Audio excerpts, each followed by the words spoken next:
Hindistan yakımlı iyisli iyimit koşundulary, pripravalar öndürmekde ve eksport etmekde öňde barjydyr. Meşhur kari, çili ve şoňa meňzeşler ilki hindiler tarapyndan östürilip yetiştirilipdir. Adatda hindi tagamlarynyň köpüsi gaty ajy. Bu esasan howanyň ýokary temperaturasy we arasaçylyk şertleriniň erwetligi bilen baglanyşykly.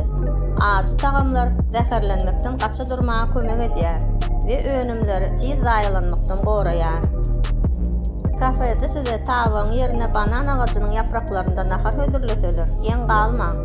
Mundan başga-da hindiler nahar azdalaryny ulanmaýarlar. Olar eli bilen iýmäge öwrenşipdirler.